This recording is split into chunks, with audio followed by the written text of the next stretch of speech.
આપણે યુવાનોને પૂછીએ કે લોકોને ખરેખર ખબર છે કે રથયાત્રા કેમ નીકળે છે? ભાઈ, કેમ નીકળે છે રથયાત્રા? રથયાત્રા એવું હતું કે ભગવાન જગન્નાથ જે છે એ જગતના નાથ છે અને આવનારા અષાઢી બીજના દિવસના પહેલા તે મામાના ત્યાં ગયા હતા સરસપુર. એમને એટલું જમાડ્યું, એટલું ખવડાવ્યું, મોજ કરાઈ કે ભગવાન તો બીમાર પડી ગયા.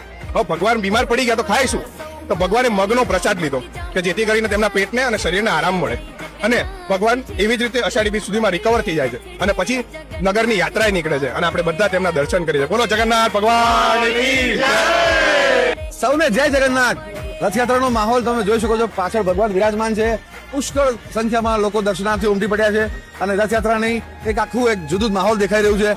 લોકો ભક્તિભાવમાં ભગવાન જગન્નાથને યાદ કરીને ખૂબ અહીંયા આનંદ કરી રહ્યા છે. બાળકો હોય, વૃદ્ધો હોય, એ તમે જોઈ શકો છો.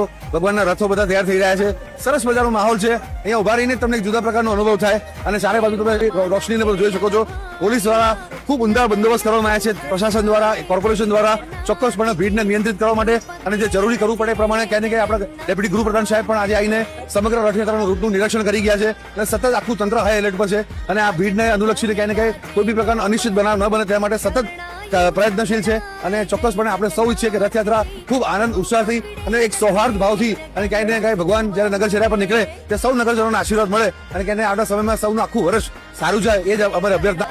તો સરસપુરમાં ઉત્સાહનો માહોલ છે. મામાનું ઘર એટલે કઈ કહેવાનું જ ના હોય. લોકો અત્યારે બધા જ અહીંયા ઉત્સાહથી ડાયરાની મોજ માણી રહ્યા છે ક્યાંય ને ક્યાંય અને ખરેખર એક આનંદ અને ઉત્સાહનો માહોલ છે. લોકો અત્યારે રથયાત્રાના આજે હવે બસ 2 દિવસ જેવો સમય બાકી રહ્યો છે અને મોસાળમાં અત્યારે પૂર્વ તૈયારી તમે જોઈ શકો છો. પુષ્કળ રોશની શણગાર છે. અત્યારે મામાના ઘરે આનંદ અને ઉત્સાહનો માહોલ છે. ભગવાન અહીંયા પધારવાના છે એની સૌ રાહ જોઈ રહ્યા છે અને આવ સૌ આપણે સાથે મળી અને આ ઉત્સવને વધુ આપણે આનંદમાં ફેરવીએ અને ક્યાંય ને ક્યાંય રથયાત્રાને વધુ સારી રીતે બનાવીએ. નિલેશ ભટ્ટ, બોલબાઇટ ન્યૂઝ, અમદાવાદ.